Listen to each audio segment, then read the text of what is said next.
everyone. Welcome, welcome, welcome. My name is Leah Nicole Smith. I'm the Senior VP of Education and Research with Apartment Ratings and SatisFacts. And joining me, I'm Carla Alicea, and I'm Director of Research and Performance.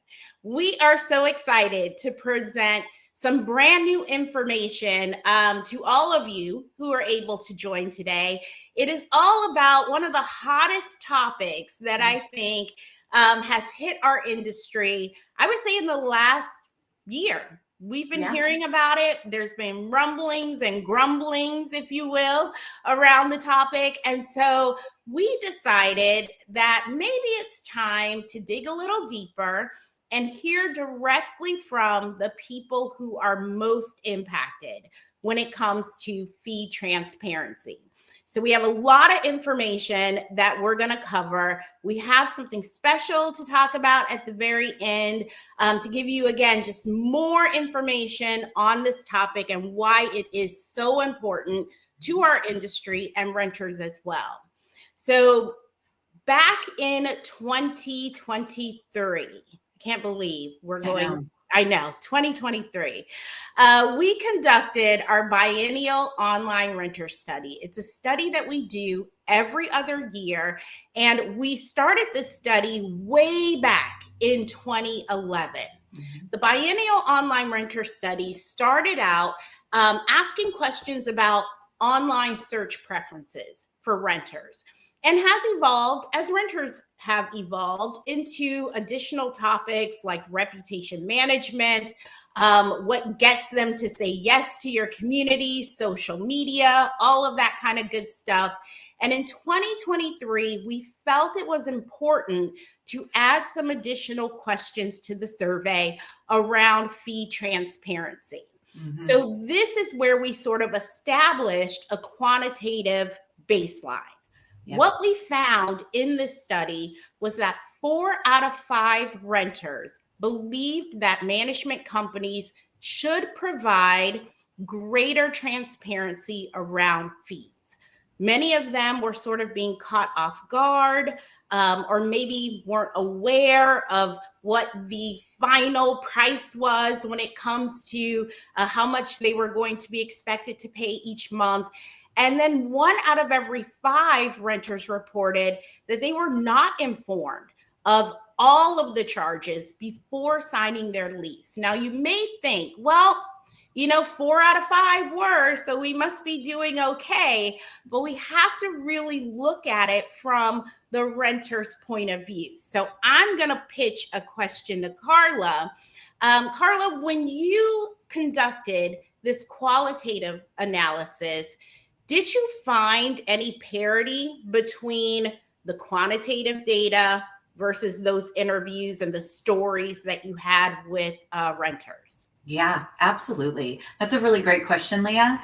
I think it's really important to illuminate the fact that when we got that research back from our quantitative study, from our online renter study, that 81% of renters that want more fee transparency, that was one of the most bold percentages. I mean, think about it these days. Try to get 81% of people to agree on anything is a challenge. But yet 81% of renters were saying, yeah, this is a concern for us. So that's what really drove us to do this quantitative research. And that quantitative research, it's a little bit of a smaller sample size, right? With the quantitative, we had over 5,500 participants. This qualitative was much more focused, right? We were seeking out that 81%. We wanted to hear their stories and learn from their stories. What can we be doing better? And what the parity that I found in that smaller sample, these interviews that we conducted with these renters, was kind of parity around that second bullet point, that 1 out of 5 renters reported that they weren't being told about charges until they were sitting down to sign their lease. And that's pretty mind-blowing. And what I think is also really important to kind of position this conversation about fee transparency is that we went through a huge inflationary period here in this country, right? Over the last couple of years, prices have gone up and people are tightening their budgets. At that same time, we also saw in our industry, new fees were starting to be presented and becoming more common. And so we really wanted to do this research and drill into those stories from renters, and their experiences shopping for an apartment, looking at different communities. And out of our participants, we had 60 participants in this study. They were shopping about six communities before making a decision on where to lease. And so their stories weren't just about where did they rent. Their stories were about all these different communities that they were interacting with as they were trying to make a decision, trying to stay within those tighter budgets that they have because of the inflation, and really the frustration that they were experiencing because the fees aren't as transparent as, say, booking an airline or a hotel where everything is, very, upfront. We were finding, I think in our smaller sample size in this particular study, roughly 20% were finding out about fees up to signing the lease. And what was really startling is about 7% of our participants shared stories about finding out about new fees after they had moved in and lived there for a couple of months. And so that frustration was really eminent. And this is where I kind of quantified or tried to look for the themes in those stories. We had all these interviews, we got all these different stories shared with us from these different renters.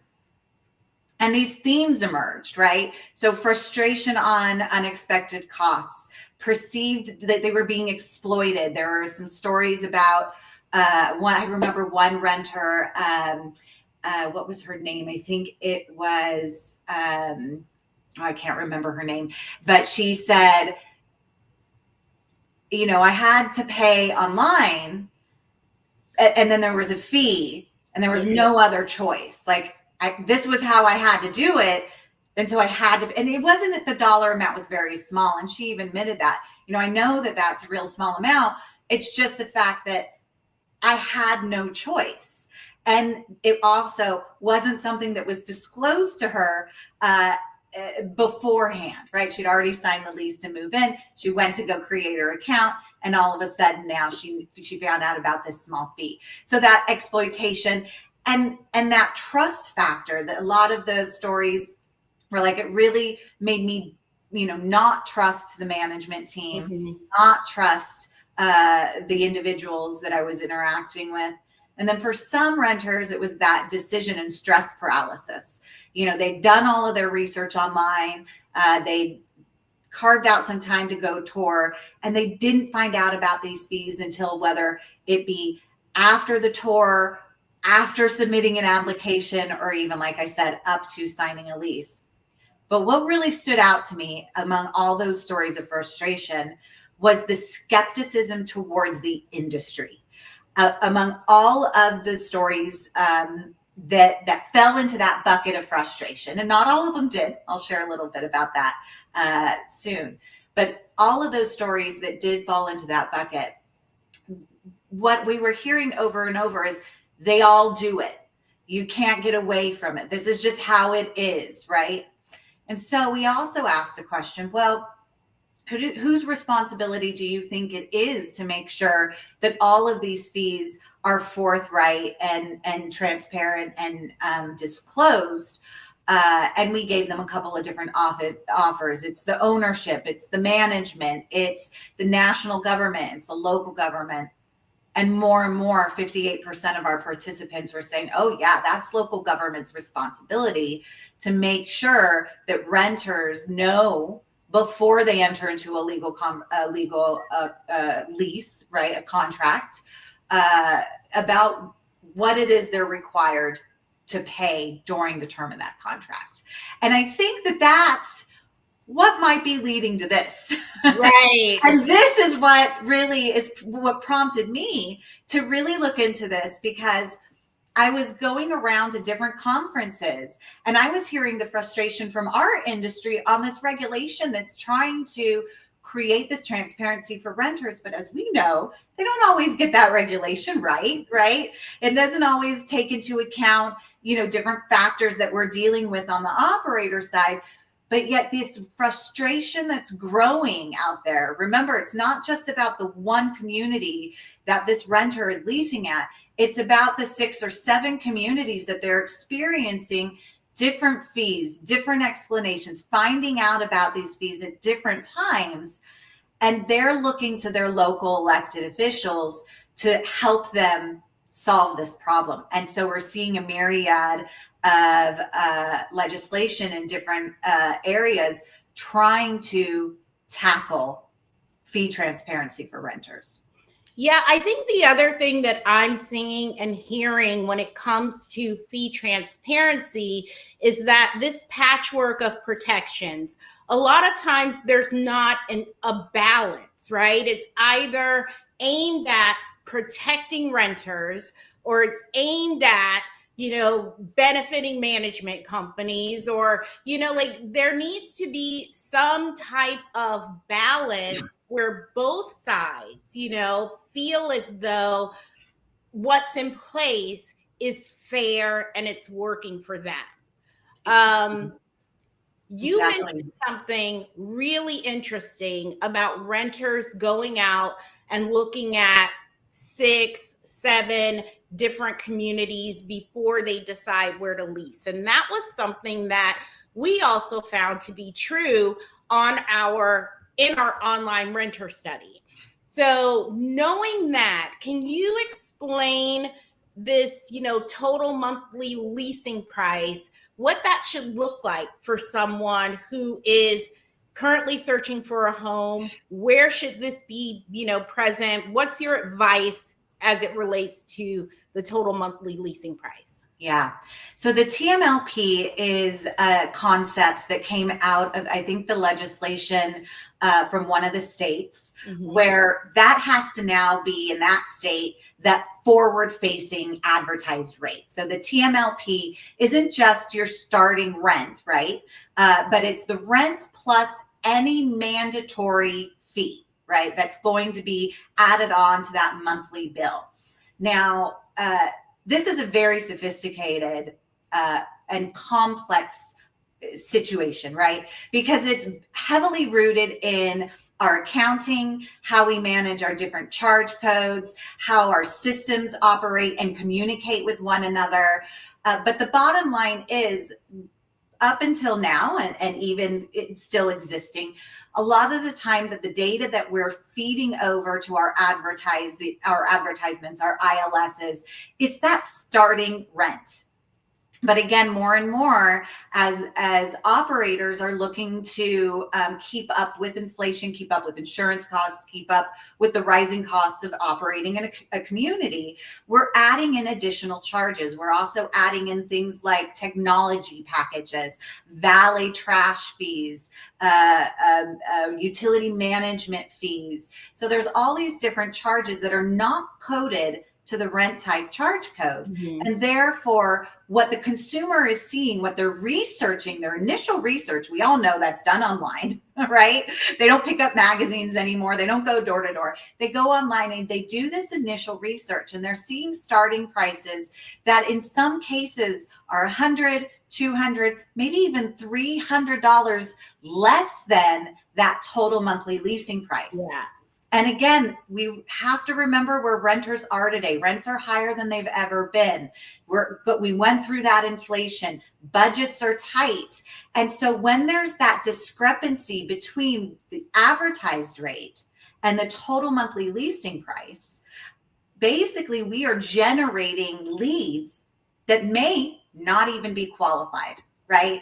And so it's a conundrum though, because we're all advertising that starting rate. How do we move from our base rent marketing to total monthly leasing price marketing, and more importantly, earn back that trust from our renters so that they are researching and making informed decisions, good financial choices. Could also be impacting fraud, people getting in over their heads, right? Not actually being able to afford or stretching their budgets more than they would have originally. And I think that's what this research allowed us to really drill in on, is where are the opportunities for us as operators, knowing that there may still be some disconnects in the technology, disconnects in that forward-facing marketing price. Where are those opportunities for us to be more transparent? Yeah, I think it's going back to my marketing days. One of my fears would be, let's say my organization decides to go all in on TMLP, right? Mm-hmm. We're going to, if it's a 1-bedroom and our base price is $1,400 a month, but then when you add everything else, it comes out to $1,700 a month. Mm-hmm. But just the fear would be, what if our competitors are showing their 1-bedroom without the total monthly lease price? Yeah. Is this going to create a sticker shock, kind of moment for a renter when we know that they're doing a lot of research online before even, contacting or making any contact with a community? So that, I think, going forward, until technology catches up and it's sort of just a natural thing to have a TMLP, on any website, ILS, it's just laid out there, no matter which community someone's looking at. From a marketing standpoint, I have to be honest, I would be a little worried. I would be a little worried. Do we make that leap when our competitors, may not be making that leap? Yeah. And I think that's where we're kind of stuck as an industry. How do we move forward with building that trust with our renters, with being transparent while also maintaining a competitive edge? Yeah. I always like to put my renter perspective hat on and think about this interaction from a resident's, mm-hmm. A prospect's perspective, right? I'm shopping for multiple communities. I know I'm going to be researching about 5, 6, 7 different communities. And that research is going to consist of that initial starting price. Eventually, I'm going to either schedule an appointment or I'm going to call the community and I'm going to start to inquire. Now, most of the participants in our study know that that starting price is a starting price and that there are going to be additional fees. Yeah. They might not necessarily know what those fees are, what they include, and how much those fees are. And I think this is where that opportunity exists for mm-hmm. us, right? Mm-hmm. Is making sure that as soon as that prospect becomes a lead, whether it's in the form of an initial contact, whether it's in the form of a scheduled tour, that we are being as forthright, upfront, and inclusive, meaning we're explaining the fees before that prospect starts to funnel further down that decision process, right? Yeah. And that's where the research really went. Now here, you can see we asked them, what type of additional fees were charged beyond the advertised rate, right? Application fees was the number one, and that's pretty, understandable. Trash and recycling fees, I was pretty shocked to see 57% of the communities that they shopped were charging trash and recycling fees. Utility management fees, actually a big opportunity there to improve our communication around all those utility management fees that are being charged. And amenity fees coming in at 55% was also pretty startling to see. Yeah, what is interesting to me about the amenity fee is if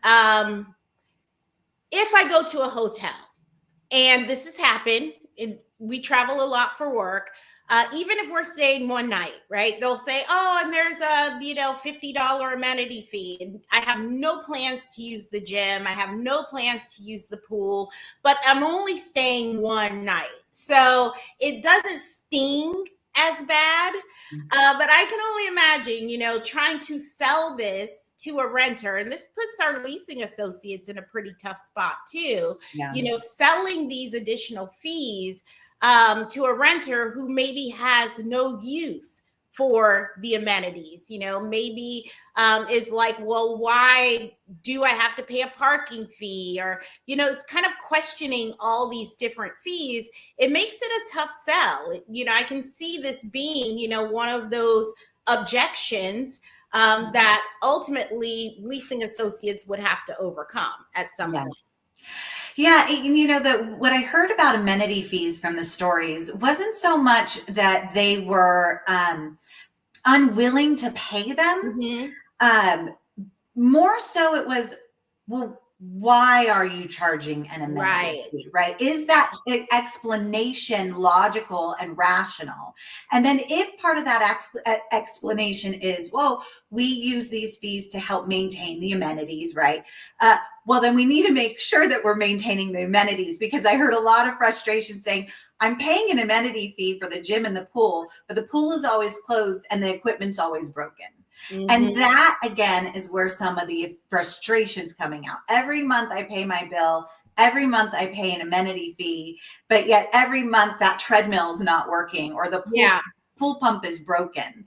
And so if we're charging the fee and the explanation is that's going to help us keep it working and functional and available to you, then we need to make sure we're following through on that. Yeah, exactly. And I know you had mentioned that with a quantitative study, much different than a qualitative study in terms of number of participants, right? And being able to create a data set that is meaningful and something that points, in a direction that helps us all. Mm-hmm. So can you explain to our audience, I mean, I know how this works, but can you explain to the audience what is our process for creating these groups of renters that then go through the types of renter perspective studies that we do? Yeah. So I just want to kind of frame this one here, this slide, and then I'll let you explain to the audience. We know that according to the biennial online renter study, 74%, 2 out of every 3 renters, do some kind of research on the communities of interest before making contact with the community. So if we have renters that are not getting the full real deal on the monthly price, because we're seeing here during the initial search, 0 said that they were made aware of all the fees during the initial search. What did you find in grabbing this group, or what were you looking for in grabbing the groups of the group of renters that went through the full study itself? Yeah. So first we start off with the screener, right? We wanted to find specifically those individuals who experienced a difference between their initial research and the all-in final price, because that's where we were going to get the stories, do those focus groups, do those in-depth interviews, and get that qualitative information to really help guide us on how do we overcome this situation. Where is that data coming from? So when you see that there were 0% that found out, that was by design. We screened out anyone who was like, oh no, the price that I saw online is the price that I paid. Mm-hmm. So we didn't even include them in the final participants, in the final 60. So we screened them out. Then we wanted to make sure that they had recently searched for an apartment. So they had to have searched for an apartment in the last, I think it was 3 years. They're market rate renters. The majority of the focus group participants were college educated. Mm-hmm. Some were singles, some were roommates, some were families. So we got a really good selection because we wanted to hear the different stories. This wasn't about overall statistics and numbers. That's what the online renter study is for. Yeah. That's what the quantitative study was for. We really wanted to focus in on the actual stories. Now, we did a lot of statistical modeling on the back end with this data. I did a cluster analysis and a correlation analysis after I broke down those stories. And there was a lot of really great findings and really specific when we look at this data point here. So after calling and speaking to a leasing agent, 10%, I want you to remember that number, 10% of prospects found out about all the additional fees when they called and spoke to a leasing professional.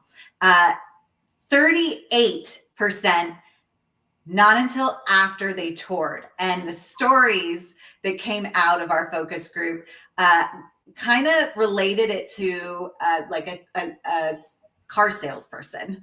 You had to go and tour, and then they pull out this price sheet, and then they tell you everything that you would have to pay in order to live there. But they won't give you that until after your tour. I mean, you should hear some of, and you will. I'm actually going to be putting out a video with some of the audio from my interviews, so you can hear the frustration in their voices. So that was the vast majority, 38%. But then there was that 18% that was like, okay, I went and I toured and I finally decided I was going to submit an application, and they found out about additional fees as they were submitting that application. What really struck me though is that 27% and that 7%. So the 27% of renters who were like, I found out about this fee as I was sitting down to sign my lease. Or the 7%, I found out about these fees after I moved in. And that to me is unacceptable, right? So how can we do better?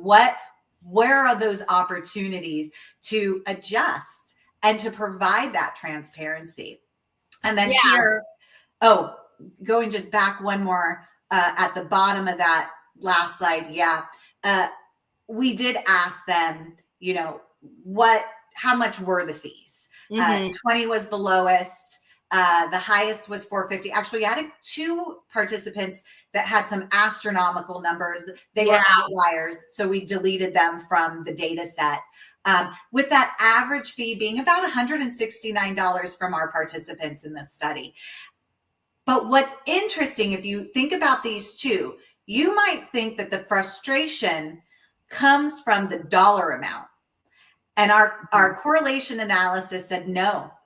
It didn't matter if it was a $20 additional fee or a $450 additional fee that they found out about. Where the frustration was correlated to was the timing.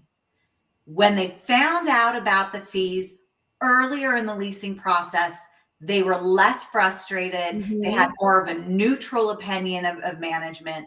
The later they found out about the fees, that was when trust was impacted the most. Yeah, so let's talk about that trust and how it impacts the overall perception of the management company itself.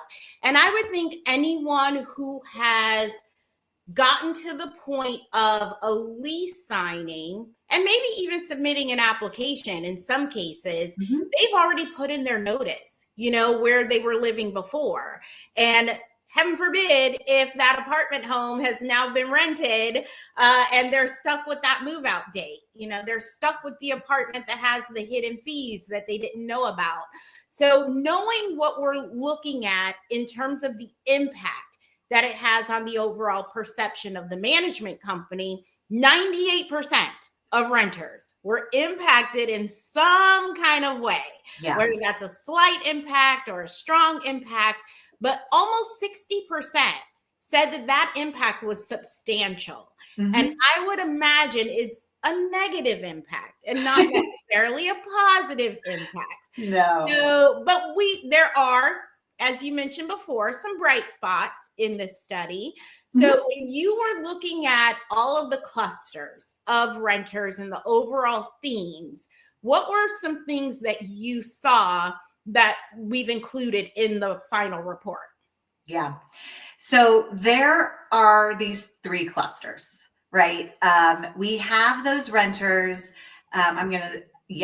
We have those renters who are going to find out about those fees at any stage and they're going to abandon. So I call them the abandoners, right? They're the ones that are like, I have a budget. I love this community. I was seriously considering living at this community. And if the price that I saw was the price I was going to pay, or if it was within, $50 was about the theme I heard in there, $50, $100, I was going to submit an application to move into this community. Right. But once I found out about all those fees, I walked away. What was startling to me was it was about 60%. Yeah. Of the participants said, yeah, I walked away from communities I was seriously considering moving because of the additional fees. No other reason than I just couldn't do it. So those are my abandoners. Next, we had the cluster. These were our reluctant renters. These are the renters who found out about additional fees as they were approaching that lease signing, as they were already committed, right? They'd already spent a lot of time applying, getting through that application. They had to move. They often said, I had no choice. Yeah. That was a lot. I heard that a lot. I had no choice. I had to move forward with the lease, but I wasn't really happy about it. These are the residents that are moving into your apartment communities already feeling bamboozled, bait and switched by the team, by the management of that community that they're now obligated to stay at for the next 6, 12, 18 months. So that's my reluctant renter. And that was about 50% of our participants. Okay.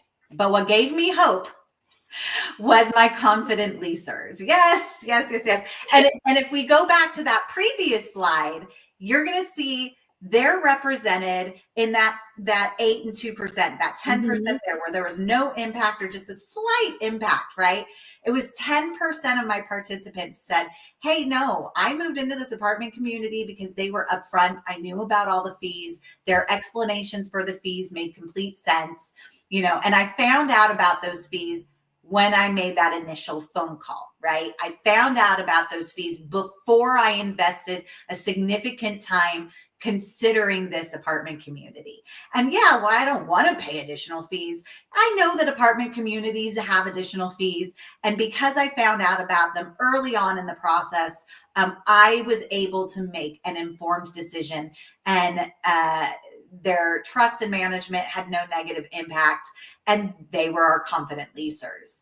And so it was then that made me realize, if we can't advertise a TMLP, if we can't go forward, and I do know there's a lot of work within our data feeds, the RETTC is working on being able to provide that transparency for renters. But as we're working on that, if we can, as an industry, experiment with our messaging. We have a lot of different systems when someone puts in a lead, when someone schedules a tour, right? To communicate with them before they walk into our doors so they know what to expect. What is this going to do? It's going to put more and more of our renters in that confident leasing position. It's also going to allow our leasing teams to focus on those prospects that are more likely to convert, because those abandoners, it doesn't matter how much they love the community. They are not going to sign a lease outside of their budgeted restrictions. And you're just spinning your wheels. You're spending time and energy on leads that are not going to end up being your resident. We want our leasing teams, we want our systems and our processes focused on those quality leads that are going to convert. So how do we use our systems? How do we message? And how do we make sure our leasing teams are trained to put forward that information confidently? Because that's a whole nother conversation. And some of the takeaways in our report is, how do we train our leasing teams to be and speak with intelligence and confidence when they portray those additional charges? Yeah. And I think, there's a lot of tools, right? There's a lot that's available. Even with automated messages, it's just updating them, right? Adding a couple of sentences in there about, this may not reflect the total, monthly lease price.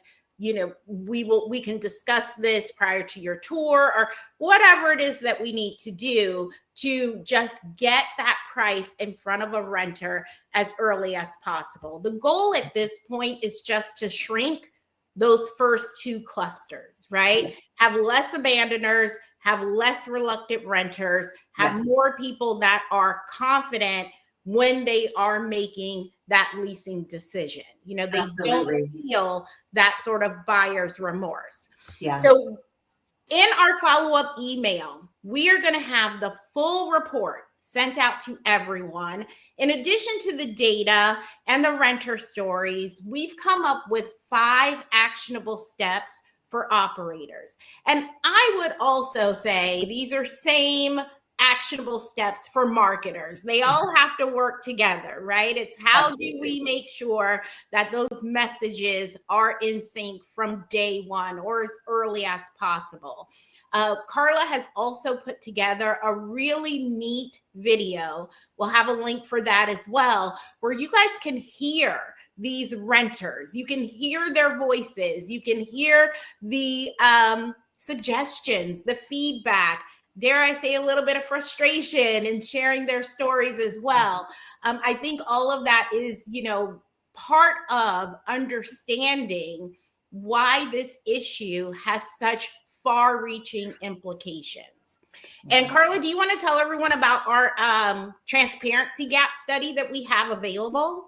Yeah. So when we realized the extent to which renters are having these experiences, we thought that maybe operators would want to find out where the gaps are in their systems and their processes. If you're a marketer and you're noticing a high abandon rate on your applications, if your leads aren't converting into leases at the rate that you would like, maybe you have a fee transparency gap. So we developed a flex survey that we can implement across your prospects and your residents to try to begin to identify where those gaps may be.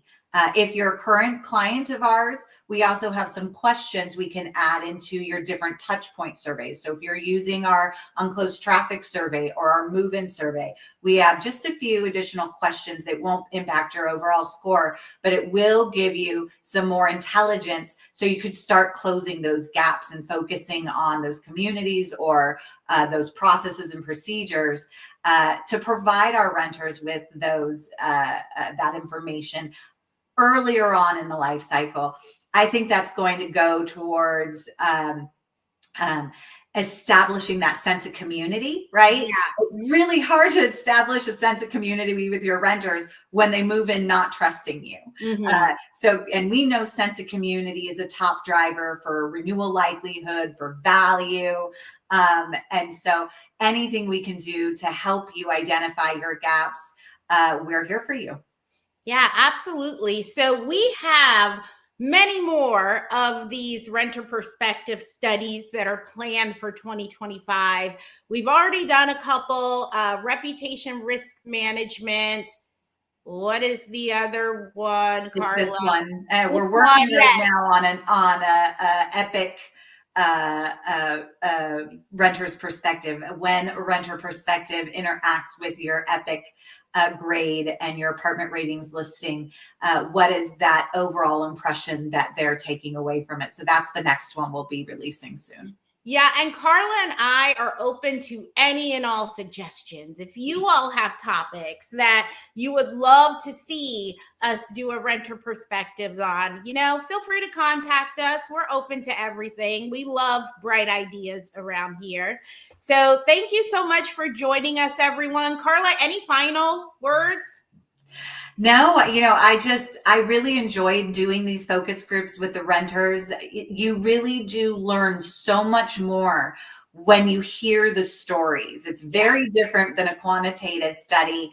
The intelligence you walk away with, the ideas that you get just from interacting with your renters and hearing their frustration and hearing their stories, you're like, wait a second, it doesn't have to be that way. We can make this small adjustment over here, and that's going to solve our problem. And so qualitative research is by far becoming one of my favorite hobbies and activities to do. So yeah, please, any ideas you want to hear from your renters, let us know. We're open to suggestions. Yeah, so thanks everyone for joining us today. Be on the lookout for our follow-up email. We are almost at Friday, everyone. Have a great rest of your week, and we'll be in touch shortly. Yeah. Thanks, Bye, everybody. everyone.